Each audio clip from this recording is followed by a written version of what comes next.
بسم الله الرحمن الرحيم رب اشرح لي صدري ويسر لي أمري واحلل عقدة من لساني يفقهوا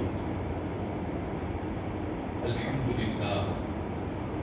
الحمد لله العلي الكبير المتعال والصلاة والسلام على سيدنا ومولانا محمد المتبع في الأحوال والأقوال والأفعال وعلى آله وصحبه التابعين له في كل حال.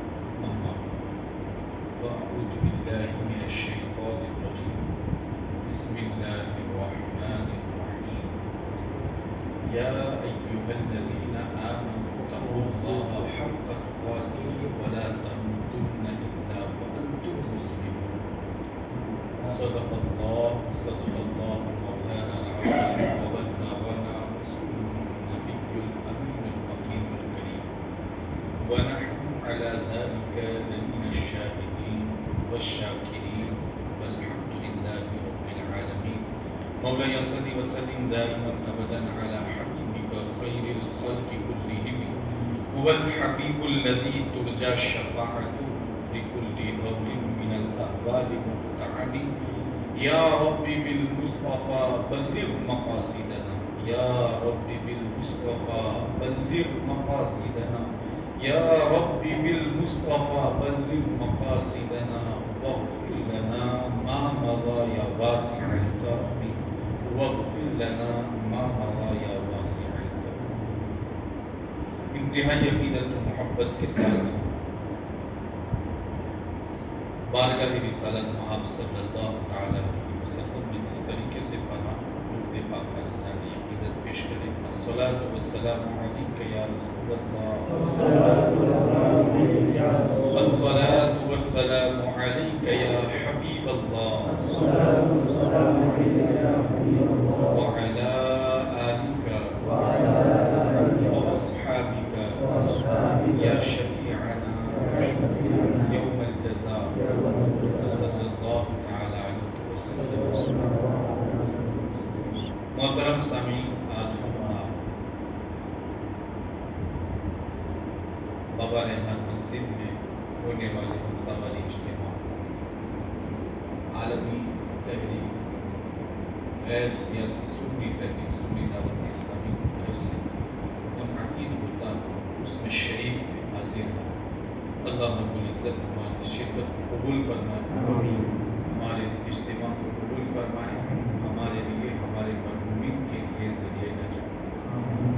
آج کا یہ ہمارا اجتماع منسوب ہے غوث الاغواث فرد الافراد قطب الاقطاب سید الاسیاد پیر پیران پیر میاں شاہ جی قندیل نورانی شہباز لامکان شاہ جیلانی غوث العظامی سیدنا شیخ عبدالقادر جیلانی بغدادی رضی اللہ تعالی عنہ وارضاہ انا کی ذات کی طرف.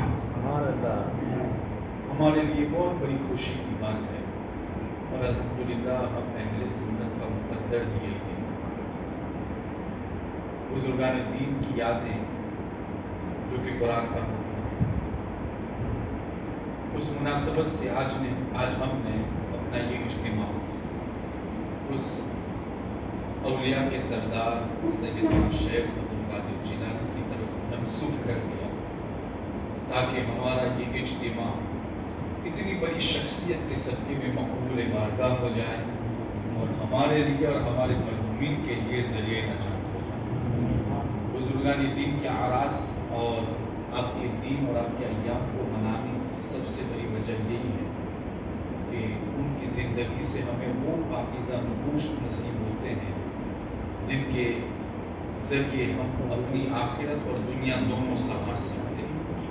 اسی مناسبت سے میں نے قرآن مقدس کی آیت کریمہ چوتھے پارے کی یا ایھا الذین آمنوا اتقوا اللہ حق تقاتہ ولا تموتن الا وانتم مسلمون تلاوت کرنے کا شرف حاصل. اللہ رب العزت ارشاد فرماتا ہے اے ایمان والو تم ایمان لے آؤ خطاب ہے ایمان والوں سے اللہ رب العزت کی طرف سے۔ اے میرے بندوں کی اللہ رب العزت چاہتا تو فرما، لیکن اے ایمان والوں، بہت بہترین خطاب اللہ رب العزت نے فرمایا اور ہمیں جو یاد فرمایا، اے ایمان والوں، آپ ایمان والوں، ایمان جیسی عظیم نعمت آپ کو مل چکی ہے۔ اے ایمان والوں، اللہ سے ڈرو جیسا کہ اس سے ڈرنے کا حق ہے، حق کا تقاتی، جیسا کہ ڈرنے کا حق۔ ایسا نہیں کہ زبان سے بندہ کہہ دے میں اللہ سے ڈرتا ہوں، میں اللہ سے خوف ہوں۔ صرف زبان سے کہنا یہی مناسب نہیں ہے۔ زبان سے کہہ کر اپنے آپ کو ان تمام کاموں سے بچانا جس سے اللہ ناراض ہوتا ہے، یہ ہمارے لیے ضروری ہے۔ کبھی کبھی ہمارے درمیان یہ ہو جاتا ہے کہ لوگ ہوتے ہیں تو ہم وہ کام نہیں کرتے، اور جب تنہائی نصیب ہوتی ہے تو وہ کام بھی کر لیتے ہیں۔ تو یہ ڈرنے کا حق نہیں ہے، یہ تو لوگوں سے ڈرنے کا حق ہے۔ حقیقت میں ڈرنا تو اللہ سے ہے۔ اسی لیے ہمارے بزرگ فرماتے ہیں، چونکہ تقوی کے حوالے سے بہت سارے اقوال کتابوں میں موجود ہیں۔ تقوی کسے کہتے ہیں؟ الگ الگ لوگوں نے اپنی طرف سے تقوی کی تعریف بیان فرمائی، لیکن ان تمام تعریفوں کا جو نچوڑ ہے اس کے حوالے سے ہمارے ایک بہت بڑے عالم دین ارشاد فرماتے ہیں کہ تقوی کا صحیح مفہوم یہ ہے اور تمام معنوں کا نچوڑ یہ ہے، اللہ تعالیٰ تجھے وہاں نہ دیکھے جہاں اس نے تجھے جانے سے منع فرمایا، اور اللہ رب العزت تجھے وہاں دیکھے جہاں اس نے جانے کا حکم فرمایا۔ یہ تمام تقوی کے معنی کا نچوڑ ہے۔ تو جیسے اس سے ڈرنے کا حق ہے ویسے ڈرنا۔ پھر ارشاد فرماتا ہے وَلَا تَمُوتُنَّ إِلَّا وَأَنْتُمْ مُسْلِمُونَ۔ ایمان کی دولت سے مالا مال تو ہو چکے ہو، ایمان جیسی عظیم نعمت مل چکی ہے، اب اسے سنبھالے رکھنا، اور سنبھالتے ہوئے جب تمہاری آنکھیں بند ہوں تو یوں ہی نہیں، تمہاری آنکھیں بند ہوں اور تمہاری روح قفس حضوری سے پرواز کر جائے تو حالت یہ ہو کہ اس آنکھیں بند ہونے کے وقت بھی آپ مسلمان ہوں۔ وَلَا تَمُوتُنَّ إِلَّا وَأَنْتُمْ مُسْلِمُونَ۔ یہی وجہ ہے کہ ہم بار بار اپنے رب سے دعائیں مانگتے ہیں، نزا کے وقت کچھ رہے یا نہ رہے سلامت ہمارا ایمان ہے، یہ اللہ رب العزت کا ہے۔ اور چونکہ جس شخصیت کی طرف ہم نے یہ اجتماع منسوب کیا ہے وہ سید المتقین، چونکہ ہمیں تو ان کی زندگی سے وہ نقوش حاصل کرنے ہیں، وہ نکات حاصل کرنے ہیں جس کے ذریعے ہماری زندگی بھی سنور جائے۔ سرکار غوث اعظم، ان کا مقام اور مرتبہ کتنا بلند و بالا ہے، اب اہل سنت و جماعت کا بچہ بچہ جانتا ہے۔ جو شان میرے مصطفیٰ کریم کی تمام نبیوں اور رسولوں میں ہے، وہی شان سرکار غوث اعظم کی ولیوں کے درمیان، اتنا بڑا مقام، بلکہ کسی ولی کو ولایت اس وقت تک ملتی نہیں جب تک کہ سرکار غوث اعظم کی بارگاہ سے اسے تصدیق نامہ نصیب نہ ہو۔ اتنے بڑے اللہ کے ولی، اور چونکہ اگر ہم ان کی سیرت اور ان کی زندگی پڑھیں تو پھر ہمیں پتہ چلتا ہے کہ جو مقام اور مرتبہ آپ کا تھا، آپ نے اس مقام اور مرتبے کے لحاظ سے ہمیں کیا تعلیمات ارشاد فرمائی اور پھر انہوں نے اپنی زندگی کیسے گزاری، وہ ہمیں آج پڑھنے کی ضرورت ہے اور اس کو جاننے کی ضرورت ہے۔ سرکار غوث اعظم کا نام لینے میں الحمدللہ ہمارے لیے برکت ہی برکت ہے، لیکن نام لینے کا مطلب صرف یہی نہیں ہے کہ ہم صرف یہ کہیں سرکار غوث اعظم، سرکار غوث اعظم۔ سرکار غوث اعظم کا نام لینا اصل یہ ہے جو تعلیمات انہوں نے ہمیں فراہم فرمائی ہے اور جو ہم تک پہنچائی ہے اس پر عمل کرتے ہوئے انہیں بھی راضی کریں، مدینے والے کو بھی راضی کریں اور عرش والے کو بھی راضی کریں۔ ان کی زندگی کیا تھی؟ ان کی زندگی تقوی سے بھری ہوئی تھی۔ آپ کی زندگی عبادت سے معمور تھی۔ آپ کی زندگی عشق رسالت میں گزری، ہمیشہ عشق رسالت کا درس دیا، اللہ کے خوف کا درس دیا، تقوی سے زندگی گزارنے کا درس دیا۔ یہی تو وجہ ہے کہ آپ نے کبھی بھی گناہوں کی طرف قدم نہیں اٹھائے، اور یہ ان کے وقت کی بہت بڑی کرامت ہے۔ زندگیاں تو بہت سارے لوگوں کو نصیب ہوئی ہے، لیکن وہی بندہ کامیاب ہے جو گناہوں سے محفوظ ہو کر، نیک ہو کر اس دنیا سے رخصت ہوا۔ سرکار غوث اعظم رضی اللہ تعالیٰ عنہ وارضاہ عنہ کی زندگی آپ دیکھیں، ملاحظہ فرمائیں، پوری زندگی عبادت کرتے رہے، حرام کاموں سے بچتے رہے، گناہوں سے بچتے رہے، اپنے نفس کا مجاہدہ کرتے رہے، اپنے رب کی رضا حاصل کرنے کا ہر وہ ممکن طریقہ جو ان کے لیے تھا، ان سب پر انہوں نے عمل کر کے اپنے رب کو راضی کیا، اور راضی کیا تو ایسا راضی کیا، ایسا راضی کیا کہ اللہ رب العزت نے انہیں ولیوں کا سردار بنا، ایسی زندگی گزاری کہ اللہ رب العزت ان سے راضی ہو گئے۔ یہی وجہ ہے کہ آپ نے وقتاً فوقتاً اس حوالے سے بہت ساری تعلیمات فراہم کی۔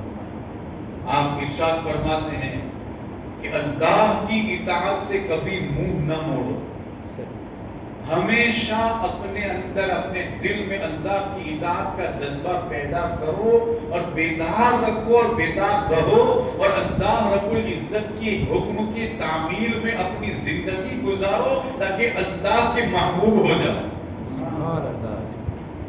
اللہ رب العزت تم سے راضی ہو جائے گا، اپنی رضا تمہیں عطا فرمائے۔ اپنے دل کو کھلا رکھو، اپنے دل کے اندر اللہ کی اطاعت کا جذبہ پیدا کرو۔ اور پھر ارشاد فرماتے ہیں، قرآن میں نہیں پڑھا ما آتاکم الرسول فخذوہ وما نہاکم عنہ فانتہوا، اس پر عمل کرتے ہوئے اپنی زندگی گزارو، دنیا میں بھی کامیاب رہو گے، آخرت میں بھی کامیاب رہو۔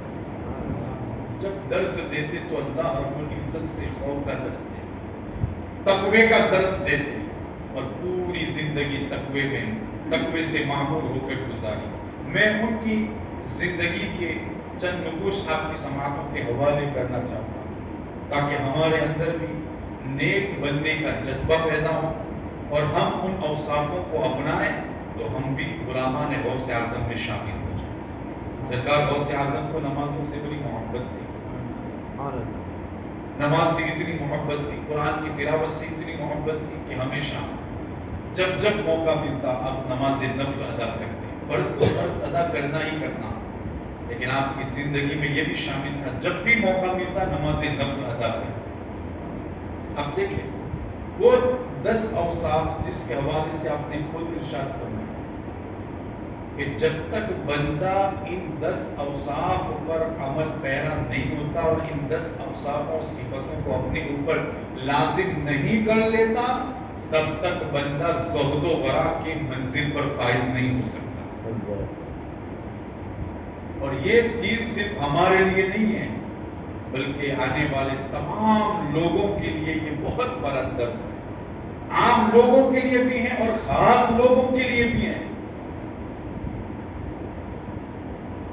ائمہ مساجد کے لیے بھی ہیں، علماء کرام کے لیے بھی ہیں، پیران عظام کے لیے بھی ہیں، کہ جب تک آپ ان 10 صفتوں کو اپنے اوپر لازم نہیں کر لیتے اور ان 10 صفتوں سے متصف نہیں ہو جاتے تب تک زہد و ورع کی منزل پر فائز نہیں ہو سکتے۔ یہ باتیں بھی اس لیے کہہ رہا ہوں کہ ہم نے تو دیکھا ہے کچھ لوگ تو ایسے ہیں کہ اب میں اگر ان کے حوالے سے کچھ کھولوں تو پھر لوگ اسے بے ادبی سمجھتے ہیں، شریعت کو چھوڑ کر طریقت کی باتیں کرنا، حالانکہ شریعت کی سب سے پہلی منزل ہے، طریقت بعد کی ہے۔ جب تک تک بندہ شریعت میں کمال حاصل نہیں کرتا طریقت میں قدم نہیں رکھ سکتا. اور لوگ سمجھتے ہیں یار کہ کچھ ایسے قصے اور کہانی ان کو جمع کر کے اگر بول دیے جائیں تو سمجھتے ہیں کہ یار بڑا بددور ہے. لیکن شریعت کے اعتبار سے اگر پھر ان کو کھنگولا جائے تو کچھ بھی نظر نہیں آتا. یہاں تک کہ طلاق کے مسائل بھی انہیں یاد نہیں, نکاح کے مسائل بھی انہیں یاد نہیں, نماز جیسی نماز اہم عبادت کے حوالے سے مسائل انہیں یاد نہیں. اور بات ہے طریقت کی, لوگ سمجھتے ہیں کہ یہی حقیقت ہے. حالانکہ سرکار غوث اعظم کتنے بڑے پیروں کے پیر لاشانی, وہ خود فرماتے ہیں بندہ جب تک شریعت میں کمال حاصل نہ کر لے طریقت کے میدان میں وہ قدم رکھ ہی نہیں سکتا. اور اس کے لیے علم دین حاصل کرنا ضروری ہے. اس سے پتہ یہ چلا کہ جو بھی پیر ہوگا وہ عالم دین ہوگا, جو بھی پیر, کیونکہ اس کے ساتھ ایک حلقہ ہے عوام, ایک گروہ ہے اس کے ساتھ. پیر ہوتا ہی اسی لیے ہے تاکہ وہ جو اس سے منسلک ہوئے, اس سے منسوب ہوئے اور اس کے قریب ہوئے ہیں, اگر ان میں کوئی خرابی دیکھیں تو شریعت کی روشنی میں وہ ان کو سدھارنے کی کوشش کریں. اور عام لفظوں میں بتا دوں, وہ لوگ جو غلط رستوں پر جا رہے ہیں انہیں وہاں سے اٹھا کر سیدھے راستے کی طرف لے آئے, اس ذات کا نام پیر ہے. لیکن اگر پیر ہی کامل نہ ہو تو اس حوالے سے مجھے زیادہ گفتگو نہیں کرنی, آپ لوگ سمجھتے ہیں. لیکن حقیقت یہ ہے کہ ہم چونکہ اللہ رب العزت نے عقل سلیم دی ہے, پیر کون ہوتا ہے, بزرگ کون ہوتے ہیں, سب سے پہلی چیز علم دین حاصل کرنا, جسے شریعت کا علم کہا جاتا ہے. دیکھیں اگر علم حاصل کرنا ضروری نہ ہوتا, سرکار غوث اعظم 80 سال کی عمر میں جینے والی اپنی ماں کو چھوڑ کر جیلان سے بغداد کا سفر نہ کرتے. ایسے وقت میں انہوں نے اپنا گھر بار چھوڑا ہے جس وقت کی ماں کو ان کی خدمت کی ضرورت تھی. ایسے وقت میں انہوں نے اپنے گھر کو چھوڑ کر بغداد کا سفر کیا کرنا ہے, اور وہاں پہنچ کر بڑے بڑے بزرگوں کی بارگاہ میں سامنے تلفظ طے کر کے انہوں نے علم شریعت سیکھا, علم طریقت سیکھا. اور پھر اللہ رب العزت نے انہیں وہ مقام عطا فرمایا کہ جس نانا کے دین کو سیکھنے کے لیے انہوں نے تکلیفوں کو برداشت کیا. تکلیفیں جانتے ہیں کتنی برداشت کی, کتنی برداشت کی. کئی مہینے تک انہوں نے کھانا نہیں کھایا, پتوں پر گزارے کیے ہیں. کہتے ہیں کبھی کبھی حالت یہ ہو جاتی کہ میں راستے ہی میں گر پڑتا. ایک مرتبہ اتنی بھوک لگی کہ اب میرے لیے حرام کھانا بھی جائز ہو گیا تھا.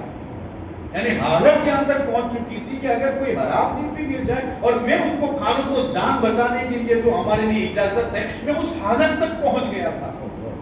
لیکن میں نے اس کی طرف ہاتھ نہیں بڑھایا. میں نے ایک جگہ دیکھا لاؤ وہاں پہنچ کر کچھ دیکھتا ہوں کچھ مل جائے. تو کہتے ہیں میں جب وہاں پر پہنچا تو 70 یا اس سے زیادہ آدمی پہلے ہی سے وہاں اس کے انتظار میں موجود, پھر واپس آ گئے.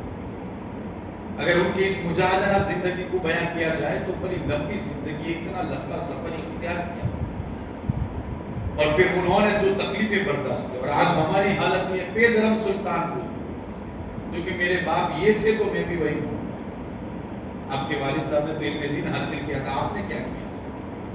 سرکار غوث اعظم فرماتے ہیں علم دین حاصل کرنا یہ ہمارے لیے ضروری ہے, کیونکہ علم دین وہ نور ہے کہ جب بندہ اس نور کو حاصل کرتا ہے تو تاریکیوں کا پھر وہ شکار نہیں ہوتا, بلکہ اس کی حالت یہ ہو جاتی ہے وہ جس چیز کو چھو لیتا ہے وہ بھی منور ہو جائے گا, جو اس سے منسلک ہوتا ہے وہ بھی منور ہوتا ہے. آؤ میں ان 10 صفتوں کو آپ کے سامنے اختصار کے ساتھ بیان کروں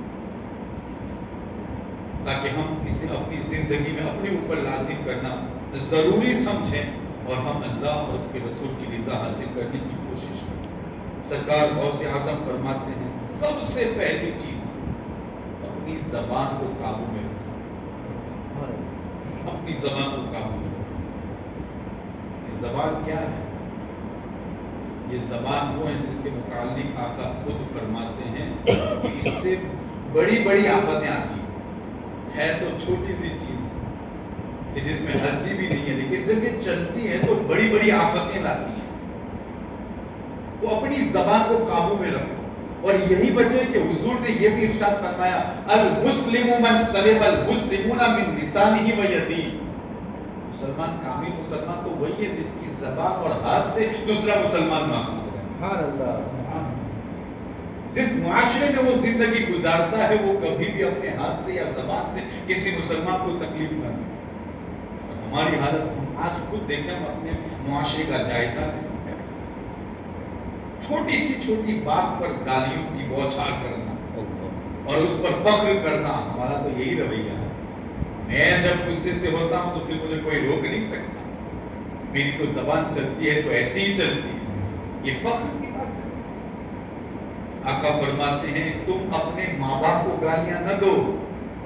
آپ سے پوچھا گیا حضور کوئی اپنے ماں باپ کو کیسے گالی دے سکتا ہے؟ کہا جب تم کسی دوسرے کے ماں باپ کو گالی دو گے تو وہ بھی تمہارے ماں باپ کو گالی دو گے. یہ تو دنیا کے حوالے سے ٹھہرا. زبان کو قابو میں رکھنے کی بات غوث اعظم نے پہلے اسی لیے کی ہے کہ زبان ایک ایسی چیز ہے جو چلتی ہے تو پھر اس سے شر بھی ہے اور خیر بھی ہے. خیر تو یہ ہے کہ بندہ ذکر الہی کرے اور کلمہ طیبہ پڑھے تو آقا فرماتے من قال لا الہ الا اللہ دخل الجنہ، کہ جس نے ایک مرتبہ لا الہ الا اللہ محمد رسول اللہ پڑھا وہ جنت میں داخل ہوگا. پھر جب وہ چلے تو پھر اس سے شر بھی ہے. یعنی ایک مرتبہ اپنی زبان سے کلمہ کفر اگر نکل گیا تو پھر یاد رکھیں کہ وہ جہنم کے گھڑے میں بھی دھکیل سکتا. یہ ایک زبان ہے جب چلتی ہے تو انسان کو عرش تک پہنچا دیتی ہے، بلکہ اس سے بھی زیادہ رفعت نصیب ہوتی ہے. اور جب اگر بوڑھے کاموں کے حوالے سے چلتی ہے تو تحت الثری میں بھی دھکیل سکتی ہے. اس لیے فرمایا اپنی زبان کو قابو میں رکھو، اپنی زبان کی حفاظت کرو. حضور فرماتے ہیں کہ سارے اعضاء صبح میں مفہوم ہے، سارے اعضاء صبح میں اٹھ کر زبان سے ہاتھ جوڑ کر کہتے ہیں، زبان سے کہتے ہیں کہ تو سلامت رہے. یعنی تو ایسا کچھ نہ بولنا. ہم تیرے پاس آ کر عاجزی اختیار کرتے ہیں. کیوں پتہ ہے؟ کام بولتی یہ ہے اور تکلیفیں ہمیں برداشت کرنی. یہ حالت ہے نا. تو اس حوالے سے فرمایا قابو زبان پر ہونا چاہیے، زبان پر کنٹرول ہونا چاہیے. کیونکہ زبان جب چلتی ہے تو اس کی وجہ سے بہت کچھ ہو سکتا ہے. اب دیکھیں نا، بڑے بڑے کام بگڑ بھی سکتے ہیں اور بڑے بڑے کام ہو بھی سکتے ہیں. دیکھیں نا، زبان ہی ہے یہ کر، کوئی کرے گا نہیں کرے گا. وہ سمجھے گا کہ وہ مجھ کو آدر کرے، بھائی ذرا اتنا کام کر. تو بڑے سے بڑا کام بھی اسی سے ہو سکتا ہے. زبان چاہے تو بڑا کام بگاڑ بھی سکتی ہے اور زبان چاہے تو بڑا کام بنا بھی سکتی ہے. دوسری چیز خود آپ فرماتے ہیں کہ غیبت سے بچنا. دیکھیں ہمارے یہاں تو ماحول یہ ہے کہ بیٹھے بھی ہیں 3-4 لوگوں کو تو دوسروں کی غیبتیں شروع ہو جاتی ہیں. یہ ایسا کرتا ہے، وہ تو ایسا ہے، وہ تو ایسا ہے. سرکار غوث اعظم فرماتے ہیں زبان پر کنٹرول کرو. اور دوسری چیز غیبت سے بچو. دیکھو قرآن فرماتا ہے وَلَا يَغْتَبْ بَعْضُكُمْ بَعْضًا، کہ تم میں سے بعض کی غیبت نہ کریں، اس لیے کہ یہ اس کا وبال بہت زیادہ ہے. غیبت، دیکھیں غیبت ایک ایسی چیز ہے جب تک کسی کی غیبت کی جائے اس سے معافی نہ مانگ لیں تب تک وہ معاف ہونے والی چیز ہے. پھر یہ مردار کھانے کے برابر، وہ بھی بھائی کا گوشت کھانے کے قرآن کا اشارہ. سرکار غوث اعظم فرماتے ہیں کہ اپنے اوپر یہ بھی لازم کر لو کبھی کسی کی غیبت نہیں کر. اور یہ ایک ایسی چیز ہے، عوام تو عوام، خواص بھی اس میں شامل ہے. عوام تو عوام، خواص بھی اس میں شامل ہے. جس کی آفت بہت زیادہ ہے، جس کی آفت بہت بڑی ہے کہ اللہ سے تو توبہ کرنی ہی کرنی، جس کی ہے اس سے بھی معافی مانگنی.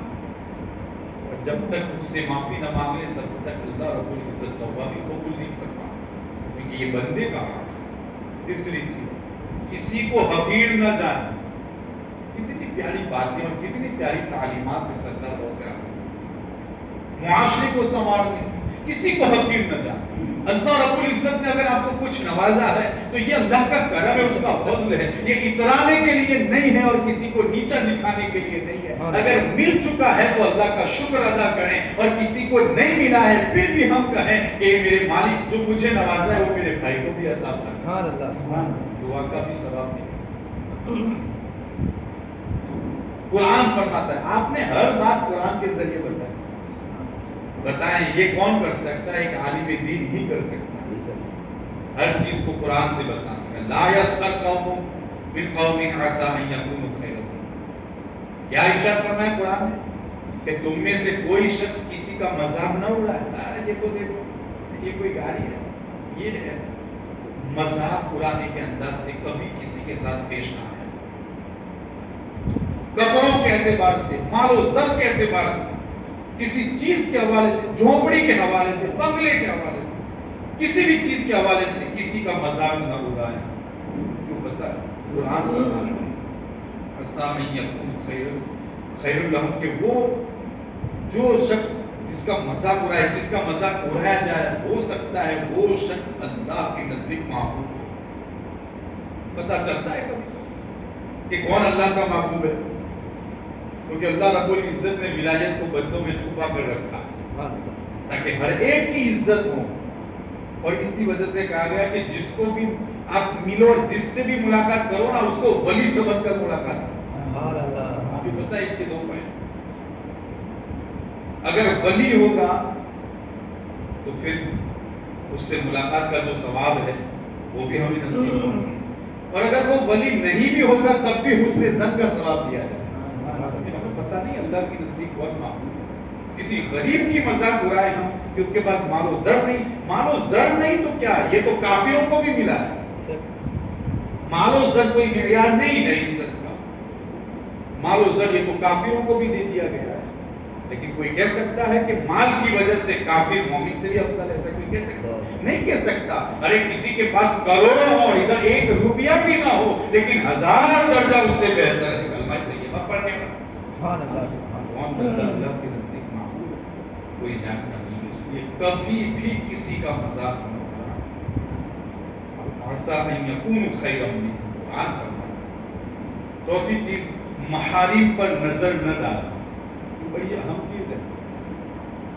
محارم سمجھتے ہیں غیر محرم عورتوں کے حوالے سے, اور جو چیزیں ہمارے لیے حرام ہے جس کا دیکھنا, اس کی طرف نگاہ نہ اٹھانا, یہ بھی ہمارے لیے ضروری ہے. وہ خواتین جو ہمارے لیے محرم نہیں ہے, غیر محرم ہے, اس کے حوالے سے قرآن فرماتا ہے. پھر آپ نے خود اسے ارشاد فرمایا, قل للمؤمنین یغضوا من ابصارہم. مومنوں سے فرما دیجئے حبیب کہ وہ اپنی نگاہ نوازی. اگر کوئی خاتون ہماری آنکھوں کے سامنے آ بھی جائے نگاہوں کے سامنے, ہم اپنی نگاہ کو چھپا کر رکھیں تاکہ اس پر نظر نہ ہو. کیونکہ تبارک و تعالیٰ اور اس کے رسول نے ہمیں اس کی طرف دیکھنے سے منع کرنا. اور ہماری یہاں حالت کیا ہے؟ ہم نے تو کئی لوگوں کو دیکھا ہے, بیعت بھی کرتے ہیں پاس بٹھا کر, باتیں بھی کرتے ہوئے دیکھا. بچنا تو دور کی بات ہے, ایسی باتیں کی جاتی ہیں اللہ اکبر, اللہ خیر. حالانکہ اگر دیکھیں کسی بھی پیر کو بھی اس بات کی اجازت نہیں ہے کہ وہ کسی عورت کا ہاتھ اپنے ہاتھ میں لے, یا مسافے کے لیے اپنا ہاتھ اس کے ہاتھ میں دے. حضور علیہ السلام کی سیرت اگر اس حوالے سے ہم پڑھیں تو پتہ چلتا ہے کبھی بھی حضور نے, میں آپ سے پوچھنا چاہتا ہوں کیا حضور سے بڑھ کر بھی کوئی بڑا پیر ہے؟ وہ تو نبیوں کے سردار اور ہم سب کی آقا, لیکن ان کی سیرت میں کبھی کہیں یہ نہیں ملتا کہ انہوں نے کسی عورت کا ہاتھ پکڑ کر اس کو بیعت فرمایا.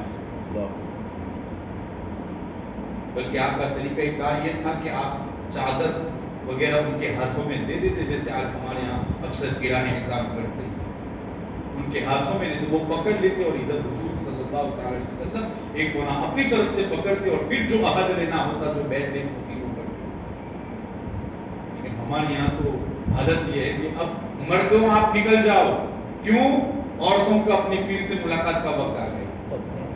ایسی حالت میں اللہ خیر. سرکار غوث اعظم فرماتے ہیں کہ یہ چیز درست نہیں ہے، محارم کی طرف اپنی نگاہیں اٹھانے سے بچو، پرہیز کرو۔ پانچویں چیز راست بازی، جب بھی بولو سچ بولو، جب بھی بولو سچ بولو۔ قرآن کا بھی یہی فرمان ہے، یا ایھا الذین آمنوا اتقوا اللہ وقولوا قولا سدیدا، اللہ سے ڈرو اور جب بولو تو سیدھی بات بولو، اچھی بات بولو، ایسی بات بولو جس میں جھوٹ کی آمیزش نہ ہو، ملاوٹ نہ ہو۔ اور ہمارے یہاں آج کے مقبول اور بالخصوص تاجروں کے حوالے سے، تجارت کرنے والوں کے حوالے سے، کہ تجارت کرنے کی وجہ سے مال بک جائے اس لحاظ سے جھوٹ کی آمیزش ہوتی ہے، اللہ اس سے بچائے۔ لعنت اللہ علی الکاذبین، جھوٹ بولنے والوں پر اللہ کی لعنت ہے۔ یہی وجہ ہے کہ آج اتنے سارے ہمارے تاجر ہونے کے باوجود ان کی تجارت میں نفع ہمیں نظر نہیں آتا۔ اگر ہم اپنی تجارتوں میں اور اپنے کاموں میں اور اپنی گفتگو میں راست بازی سے کام لیں، سچ بولنے سے کام لیں، تو پھر یاد رکھیں اس میں برکتیں ہی برکتیں۔ پھر انعامات و احسانات الہی کا اعتراف کرنا، یعنی بندے کو چاہیے کہ وہ اللہ کے جو بھی انعامات ملے اس کا اعتراف کرتا ہے۔ اے میرے مالک، تیرا شکر و احسان ہے کہ تو نے مجھے یہ عطا کیا۔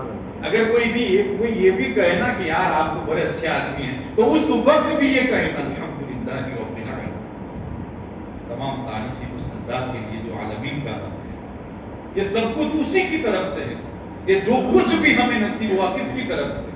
ہر بندہ یہی کہے گا کہ یہ اللہ کا دیا ہوا ہے اور یہ اللہ کا انعام ہے، اور جب وہ اللہ کا انعام اسے ملتا ہے تو اس پر یہ حق ہے کہ وہ اپنے رب کے انعامات کا اعتراف کرتا ہے کہ ہاں یہ میرے رب ہی کا دیا ہوا ہے، پھر اس پر وہ شکر بھی بجا ہے، یعنی اس پر گھمنڈ نہ کرے، اس پر فخر نہ کرے، اس پر تکبر نہ کرے، اس پر اترائے نہیں، بلکہ یہ سمجھے کہ یہ اللہ کا فضل مجھ پر ہوا ہے، یہ اترانے کی چیز نہیں ہے۔ کیونکہ اگر اترانا یہ اگر ہمارے اندر پایا جاتا ہے تو یاد رکھیں اللہ رب العزت کبھی اس سے راضی نہیں ہوتا، اللہ رب العزت اس سے ناراض ہوتا ہے۔ اور پھر میں آپ کو بتاؤں یہاں پر ایک چیز، جو بھی کچھ ہمیں اللہ کی طرف سے ملے، جو بھی ملے، روپیہ، خوبصورتی، مال و زر، کپڑے، یا جو بھی انعام اللہ کی طرف سے ملے، یہ اترانے کے لیے نہیں ہوتا، یہ اللہ رب العزت کا شکر بجا لاتے کہ نہیں اس کی آزمائش کے لیے ہوا کرتا۔ اگر یہ چیزیں اترانے کے لیے ہوتی یا تکبر کے لیے، اور اس میں تکبر کی اجازت ہوتی، تو کائنات میں مصطفیٰ کریم کے سوا کوئی اس کا حقدار نہیں۔ سب کچھ اللہ رب العزت نے آپ کو عطا فرمایا، خوبصورتی بھی آپ کے جیسا خوبصورت کوئی پیدا ہی نہیں ہوا، آپ کے جیسا مالدار کوئی پیدا نہیں ہوا۔ ہاں یہ آپ کی ظاہری زندگی ہے کہ کل جہاں ملک اور جو کی روٹی غذا، اس شکم کی قناعت پہ لاکھوں سلام۔ آپ کے گھر میں جو تو ملتے تھے تھوڑے سے، آپ کے کھانے کا جو انداز تھا وہ تو یہ کہ حضرت عائشہ خود آپ کے وصال کے بعد ایک مرتبہ دسترخوان پر بیٹھی، آنسو بہا رہی ہے۔ کسی نے پوچھا عائشہ کیوں، رونے کی وجہ کیا ہے؟ کہا یہاں تو آج روٹی بھی ہے، سالن بھی ہے، میں نے مصطفیٰ کریم کا دسترخوان بھی دیکھا ہے، یا تو صرف سالن ہوتا یا تو صرف روٹی ہوتا۔ لیکن آپ کی مالداری کا عالم یہ ہے، خود فرماتے ہیں عائشہ اگر میں چاہوں تو میرے ساتھ سونے اور چاندی کے پہاڑ چلے، یہ آپ کا مقام اور مرتبہ ہے۔ لیکن کوئی بتا سکتا ہے کہ کبھی حضور علیہ السلام کو جن کو اتنی پریشانی، بلکہ آپ حدیث میں پڑھیں گے آپ خود فرماتے ہیں انا سید ولد آدم یوم القیامہ ولا فخر، کہ میں قیامت کے دن اولاد آدم کا سردار ہوں، سب میرے جھنڈے کے نیچے ہوں گے۔ پھر فرماتے ہیں اس میں فخر کی کوئی بات نہیں، کبھی کسی چیز پر نہیں اترا، تکبر کیا۔ اگر تکبر کا حق بندوں کو ہوتا تو اس کے حقدار آمنہ کا لال ہوتا، مدینے والے۔ لیکن کبریائی کی چادر صرف اور صرف اللہ کے لیے، وہی اس کا مستحق ہے۔ بندوں کو یہ حق نہیں ہے کہ وہ اپنی چیزوں پر اترائیں۔ اور جو اللہ رب العزت ہمیں عطا فرمائے ان تمام نعمتوں میں سب سے بڑی نعمت ہے ایمان۔ ایمان جیسی عظیم نعمت اللہ رب العزت نے ہمیں عطا فرمائی۔ اب بندوں کا حق ہے کہ وہ اس نعمت کے ملنے کی وجہ سے اللہ رب العزت کے حکم کی تعمیل کرے، وقتاً فوقتاً جب جب نماز کے لیے بلایا جائے وہ آئے, سجدے میں سر رکھ کر کہے میرے مالک تیرا احسان ہے, تو نے مجھے ایمان کی نعمت بھی عطا فرمائی اور تیری بارگاہ میں جھکنے والا سر بھی عطا فرمایا. اللہ رب العزت نے ایمان جیسی عظیم نعمت عطا فرمائی. اپنا مال و متاع لوگوں کے درمیان خرچ کرتا رہے, لوگوں کے درمیان اس کو خرچ کرے, اللہ کی راہ میں خرچ کرے, اپنے لیے نہیں بلکہ اللہ کی رضا کے لیے لوگوں کے درمیان. جو بھی اس کا مستحق ہے, ماں باپ کو بھی آپ عطا کریں, بھائی کو اگر ضرورت ہے اللہ نے آپ کو نوازا ہے ان کو بھی عطا کریں. کبھی کبھی یہ حالت ہوتی ہے کہ پڑوسی کو بھی ضرورت ہوتی ہے تو کبھی لے جائیں اس کے پاس اور پڑوسی کو بھی پیش کریں, صرف اس لیے میرے رب نے مجھ کو نوازا ہے اور یہ چونکہ میرا مومن بھائی ہے میں اس کی مدد کروں تاکہ اللہ رب العزت راضی ہو جائے اور قرآن پر عمل کرنے کا مجھے ثواب بھی نصیب ہو جائے. تو وقتاً فوقتاً اللہ کی راہ میں اپنے مال و متاع کو خرچ کرتے رہے. اور یہ ہمارے بزرگان دین کا سب سے نمایاں وصف رہا ہے کہ جب جب ان کے پاس آیا انہوں نے لوگوں میں تقسیم کر دی. امام حسن مجتبی رضی اللہ تعالیٰ نے اپنی زندگی میں 3 مرتبہ آدھا مال اور 2 مرتبہ پورا مال راہ خدا میں خرچ کر. یہ ان کے اندر ایک نمایاں وصف رہا ہے. تو ہم سے بھی اگر ہو سکے تو ہم تھوڑا الحمدللہ سب خرچ کریں, چھپ چھپا کر. بہت سارے لوگ دیتے بھی ہیں, دیتے رہنا چاہیے, یہی ہمارے مال کا بھی حق ہے. اسی لیے قرآن میں بھی ایک جگہ ارشاد فرمایا وَآتُوا حَقَّهُ يَوْمَ حَصَادِهِ, کٹائی کے دن تم غریبوں کا حق ادا کرو.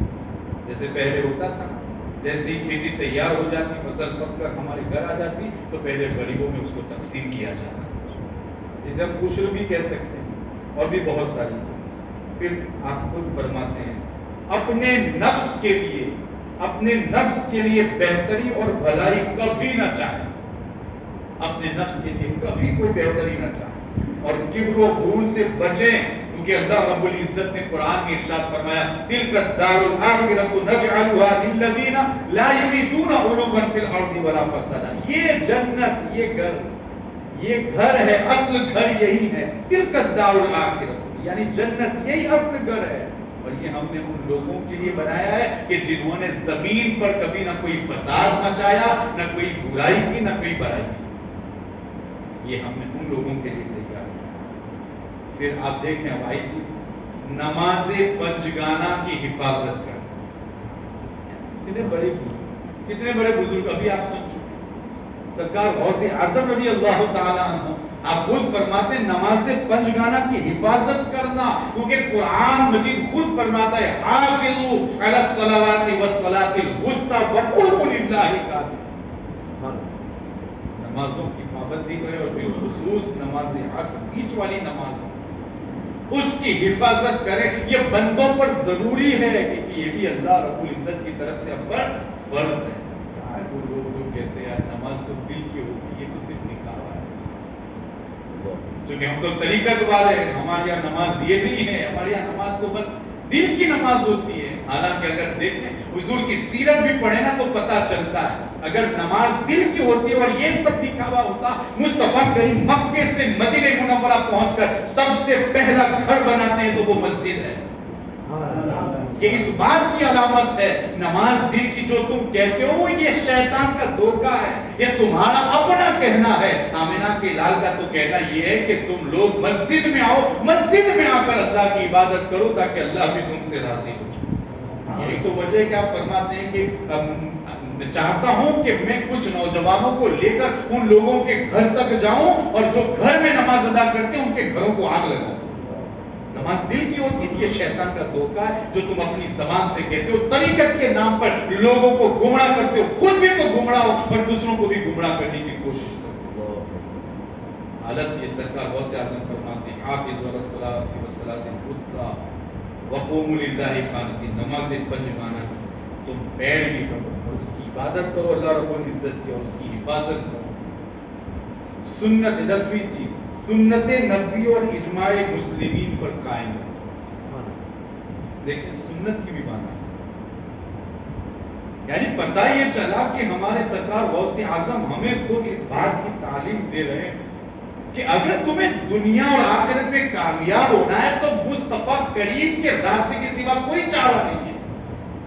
سنت نبوی میں آپ اس قدر اپنی زندگی گزاریں کہ اللہ کے رسول بھی راضی ہو جائے، چونکہ اللہ کے رسول کی رضا میں اللہ کی رضا ہے۔ سنت نبوی کی پیروی کرنا، اپنے اوپر لازم کرنا۔ اور ہماری حالت دیکھیں آپ، بڑی خراب حالت، لوگ پتہ نہیں کیوں اس کو سمجھنے کی کوشش نہیں کرتے اور کیوں ادھر ادھر بھاگتے ہیں۔ سرکار غوث اعظم تو فرماتے ہیں سیدھا راستہ یہ مصطفیٰ کریم کا راستہ ہے، اور قرآن بھی تو فرماتا ہے وَأَنَّ هَذَا صِرَاطِي مُسْتَقِيمًا، کہ بے شک سیدھا راستہ یہی ہے جو اللہ رب العزت نے عطا فرمایا اور جو مصطفیٰ کریم کا راستہ ہے۔ حضور کی سنت پر اپنے آپ کو اس پر تیار کر لیں اور حضور کی سنت کو، ان کی پیروی کریں اور حضور کی سنت کو اپنانے کی کوشش کریں اور اسی میں اپنی زندگی گزاریں۔